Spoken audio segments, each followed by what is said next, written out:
Hello and welcome to the Curator's Salon podcast. I'm Geeta Joshi and today I am back at the Hastings Contemporary and I am sitting here with Liz Gilmore. Welcome, Liz.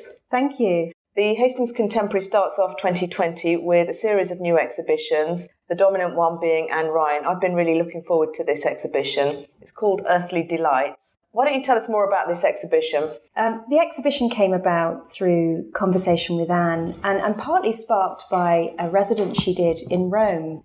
She has been painting for years, but took the Rome scholarship opportunity, and during her time there, transformed the way she was making art and transformed her way of making painting. She quite literally cut them up, broke them up. And that came from sitting in the cafes of Rome and picturing people, capturing them, and then wanting to animate that in the form of painting. So created these incredible cardboard 3D constructions which are mesmerizing. They draw you in and they pull you out. And we thought they're perfect for Hastings. This is the kiss me quick culture of Hastings by the sea, with these punchy, sort of almost like peephole-esque cutouts that enable you to engage with painting in a completely 3D way. They are fantastic. I mean, this body of work is actually sort of work I know of Anne's, I've not known of her for years and years. So what was she making before? Anne's work was much more traditional, I guess, in how you would describe it as paintings and in colour and palette as well. So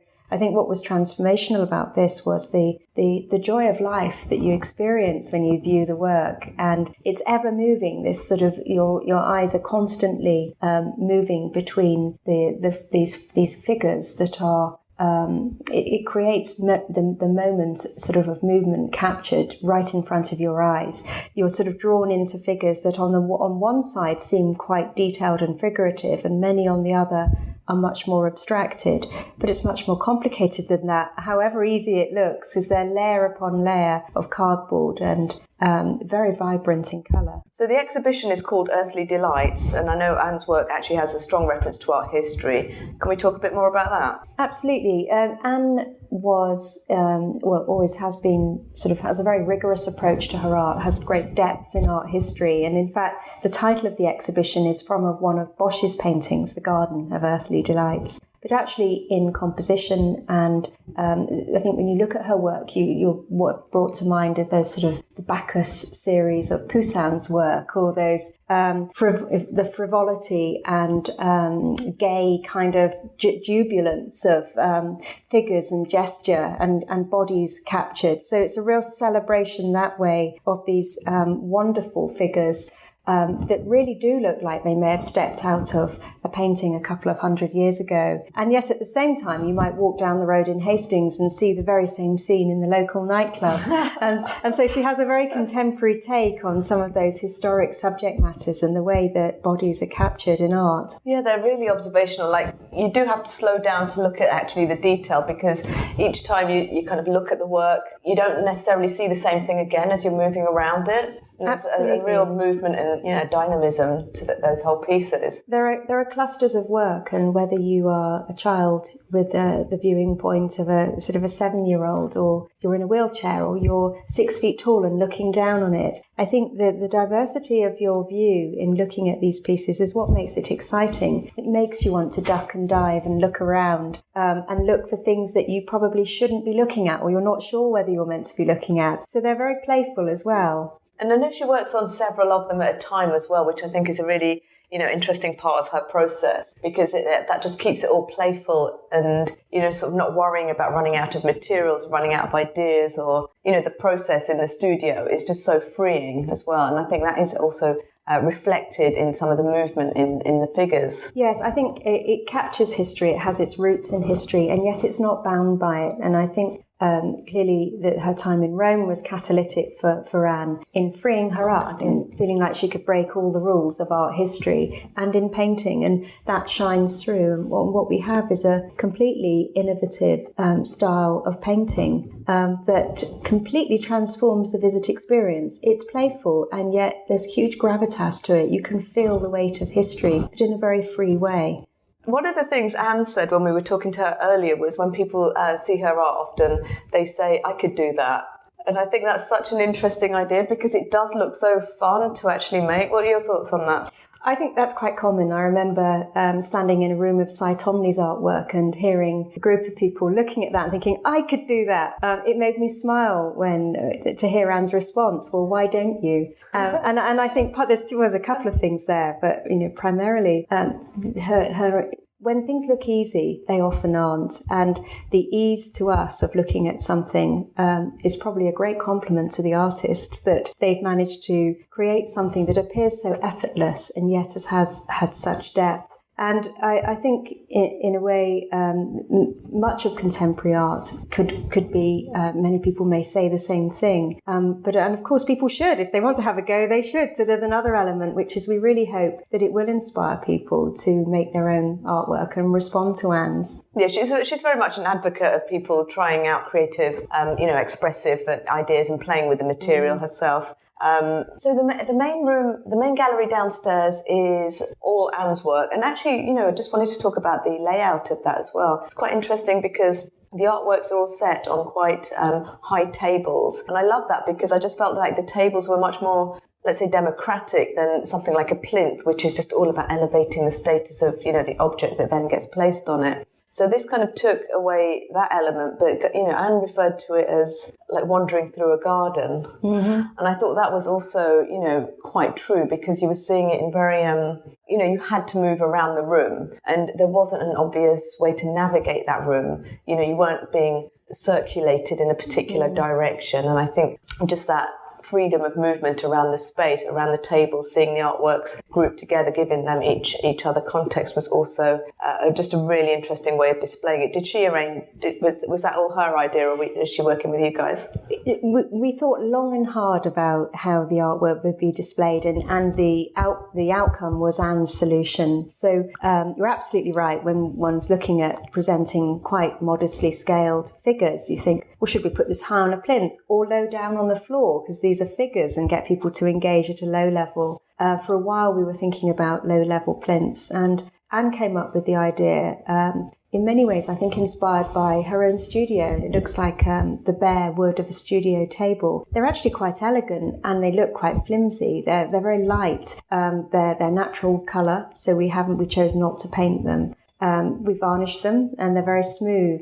But the idea is that the figures sit on the tables, and the lighting they're spotlit, so they cast shadows, which adds another level of play and depth to them. Anne was very keen that, in a sense, we just be true to the materials that they're sitting on, and the focus be on the artwork, and we hugely support that. I think it will be a real shock, in a lovely way, to our visitors as they come in, who comes into a huge contemporary space and sees these elevated brown, very basic tables, not quite trestle tables, but they're very straightforward. And on top of that is cavorting figures of joyfulness and fun. So it's sort of the studio floor meets the art world. And I think the gallery forms a great meeting point with those tables. So let's move on to the studio at 4 a.m. Now, this is a show that Anne curated. It's an approach that you've taken before, where the artist with a solo show is then invited to curate a show of their own with artists that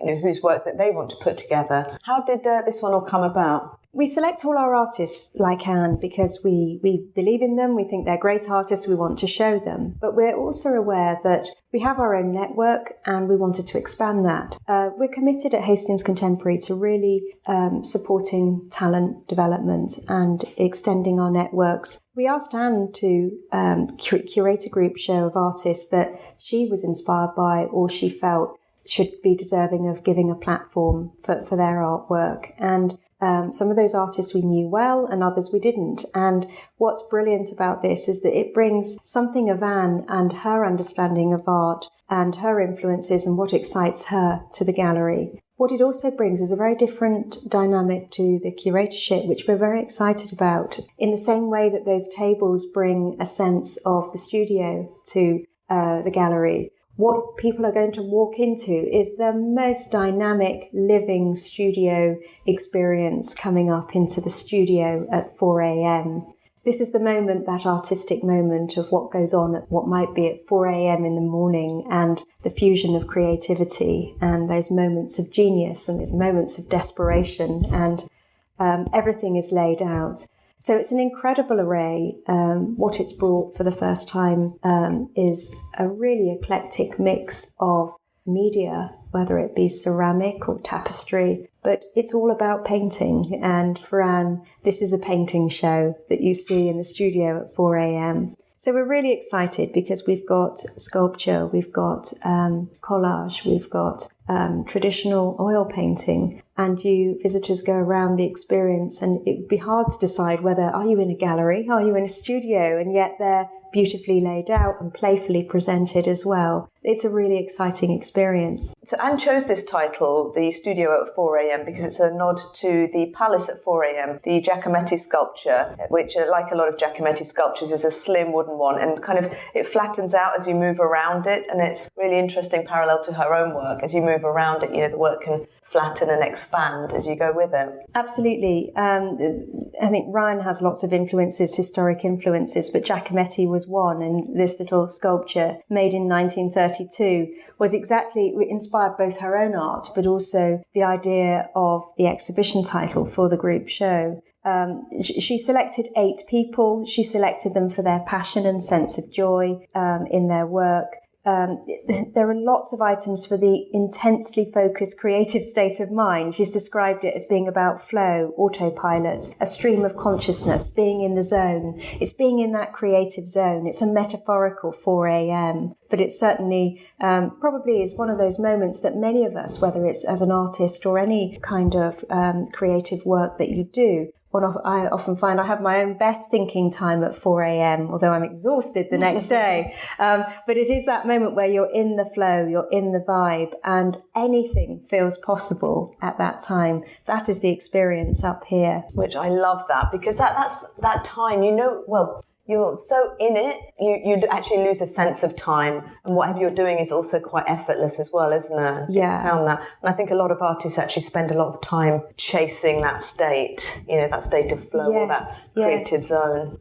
And we see, an incredible abundance of creativity among these 8 artists, and they really do remind us what the role of art is, and the fact that the boundaries aren't helpful when you're thinking around even painting. The boundaries of painting are so huge now.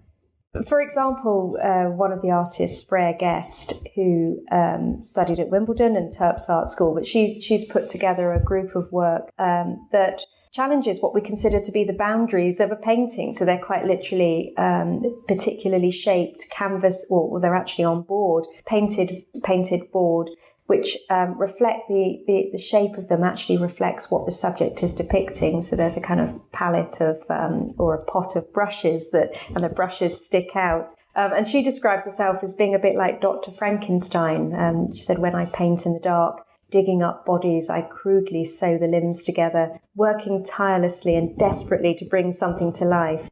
So she sees her paintings as having the character of Frankenstein's monster, banished to the fringes of civilization. And in a way, I think this show is so exciting because it does break down those traditional boundaries. Mm-hmm. I don't think the result is monstrous. It's quite beautiful. It's playful. It's great fun. Another example, Ross Taylor, who has produced some of you might consider to be more traditional painting in the show, in as much as it's a rectangular canvas that you're seeing, but not quite. There's one work in particular looks like a grinning Cheshire cat, this eel that's grinning down at us, pinned high up in the show.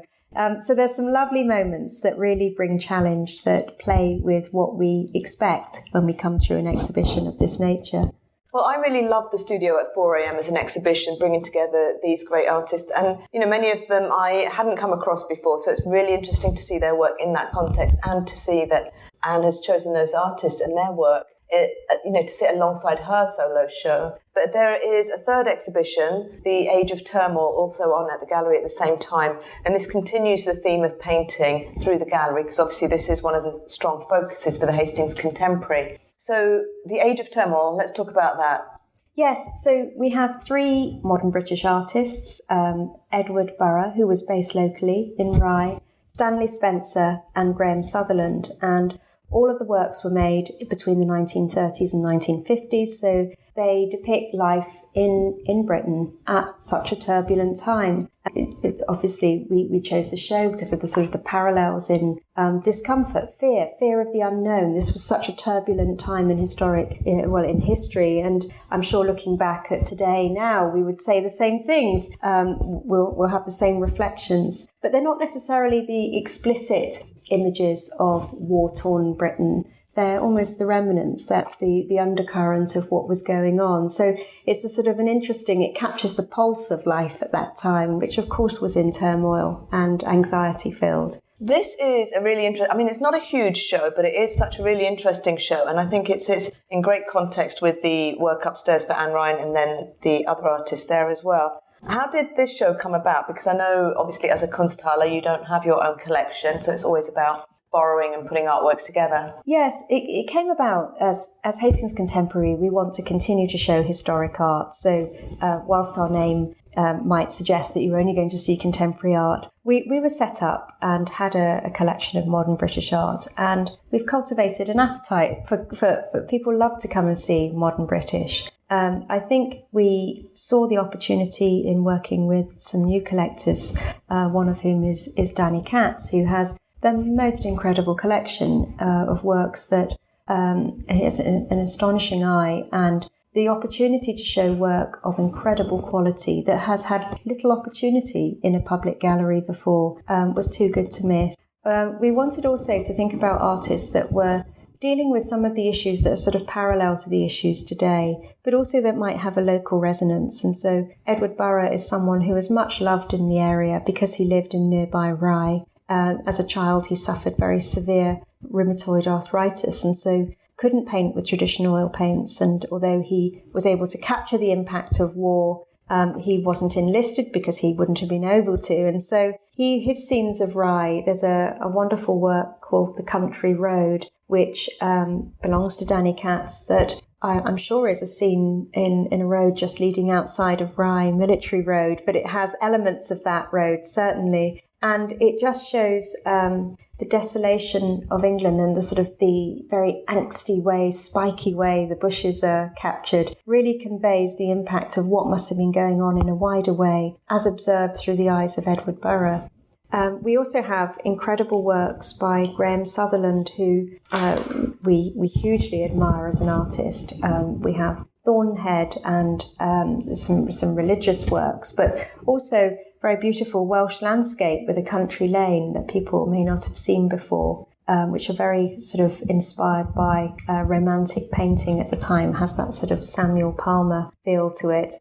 So there's quite a wide range of subject matters, and they all deal with anxiety and angst, but it's not an anxious experience when you see it. It's the most fascinating, affirming and transformational moment. In just 2 rooms of the gallery, there's just under a dozen paintings in the show. Several of the paintings in that exhibition refer to Christ as well, and it's really interesting looking at people trying to find faith in these difficult times. Yes, some are very explicit. So Graham Sutherland has done a work, Crucifixion, which is on loan from Pallant House Gallery, and similarly Thornhead by Graham Sutherland. And we also have this incredible work of Christ appealing to Mary Magdalene, which is again belongs to Chichester's Pallant House. And it shows a sort of quite a figurative moment where there's a figure of Christ going up the stairs and Mary Magdalene is reaching out to him, and he says, don't touch me. And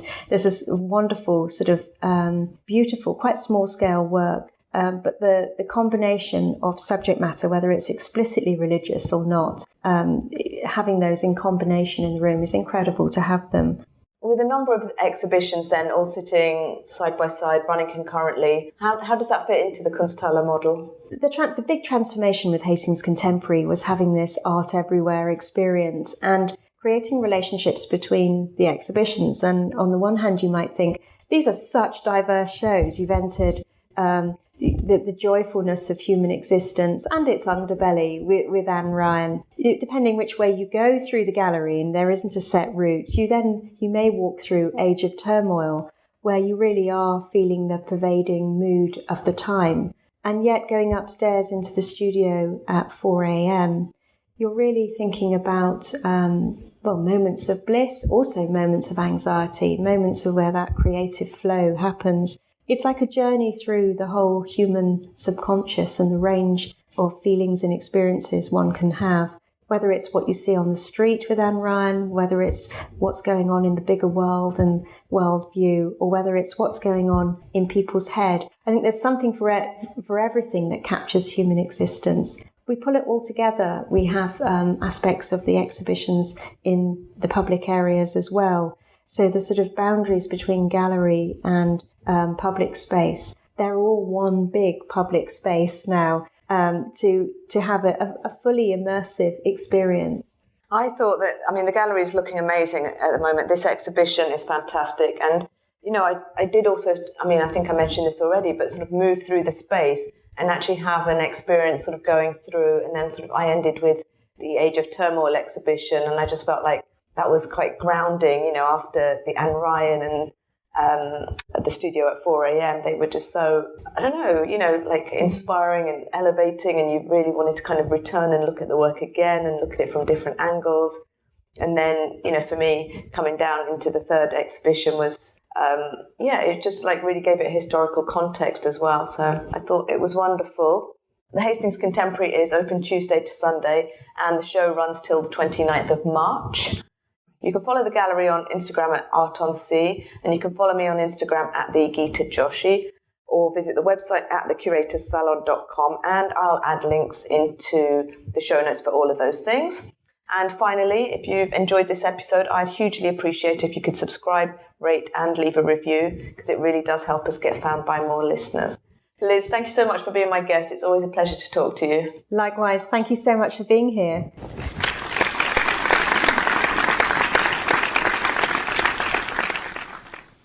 The Curator's Salon hopes you enjoyed this production.